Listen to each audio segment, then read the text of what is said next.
are on. Can you see both of us? No. Can I see both of us? Let me see it like this. Maybe that'd be better. Or yeah. Okay, great. That's better. Okay. All right. So good afternoon, Mr. Williams. Last week, I think it was Tuesday, I came into your room for a observation. Okay. You did a great job, but I wanted to kind of go over it with you in detail. Okay. All right, so to get started, we set a goal during our PLCs about hands-on materials, implementing hands-on activities in the classroom. And when we came in, that's exactly what you were doing. That's what I expected to see. I wanted to tell you that you were doing a great job with that. How do you think it went? How do you think your lesson went today? I think it went really well. The kids loved it. It kept them engaged. Okay. And then I guess it gave them the chance to kind of experiment or investigate themselves. I agree with everything you said. But when I noticed that you gave them the answers for the experiment. So that's one thing that I want to talk about during our feedback session. What did you want to see them do? Like, what did you expect to hear from them? Did you think they couldn't do it? So. Okay, because I guess sometimes they get confused. So I guess I wanted to like do a problem for them. Yeah. But I guess I kind of probably took away from their learning experience. I guess. So for our explore part, I don't care if they get it right or wrong. When they're exploring, I want you to put the materials on the table and give them the directive and allow them to do it and give them the opportunity to fail first and then come back around and say, oh, it's because you didn't follow this part of the directions. Did you read this part of the directions? But when you gave the teacher model, you gave them the answer. Now, we could have done it a different way. You know, we could have, that experiment where you put all the stuff on the table and snatch the tablecloth off. It's the same thing, but at a higher level. So maybe you could have done that first and then gave them the card to do something different, but along the same lines. What was hard about implementing that hands-on experiment? Was anything hard about it? Like class size maybe, or maybe. I guess getting the materials to them, I could have used another student maybe, but I did it myself. I think that I did it myself, so I should have used like one of my help. I have 2 helpers. I should use let them one of them do it to minimize time. That'll work to make sure that the students are able to complete the whole investigation. Okay.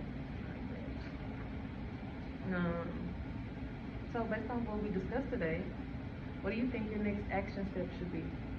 My next action step would be, I guess not tell them so much as far as like let them investigate themselves and let them kind of get their own idea of what they're doing. And then if they're wrong, I'll just kind of let them know or correct them behind it.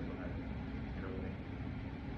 So what I think I heard you say is our action step is going to be to allow the students to investigate more authentically. Is that the word? Yes. Instead of, doing the teacher model for them. Now sometimes we'll have a teacher model because the students aren't able to do it. And like with your 4th period, maybe their class size is too large, so you do need a teacher demonstration instead of each group doing a hands-on demonstration. But for your first period, allowing them to just investigate without teacher input first, and then going back and saying, okay, so this is what I saw y'all doing. This is what you should do, or this is what the outcome would have been had you followed these directions correctly. So since we're getting ready for CA1, and I know we're in review mode, when do you think you will be able to try this again? Implement this again? Not necessarily this, but implement another type of hands-on investigation to where you allow the students to explore by themselves. By themselves? Yeah.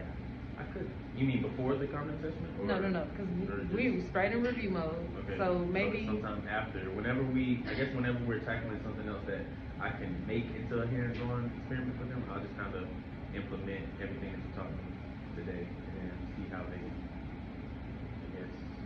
learn from that. From the previous experience. Mm-hmm. So the thing is, for science, I think we're supposed to be 40% hands-on.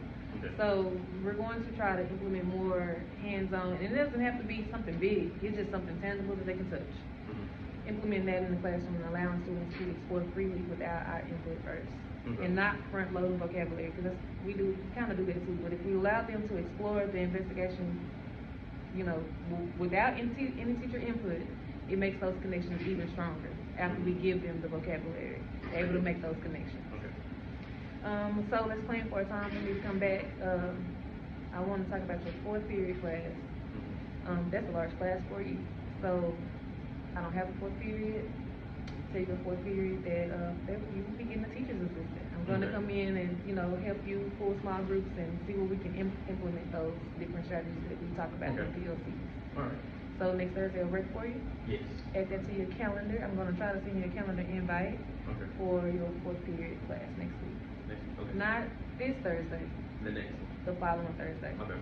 Will that work? That'll work. All right. Thank you, Nicholas. All right. Thank you. All right. There's my first one.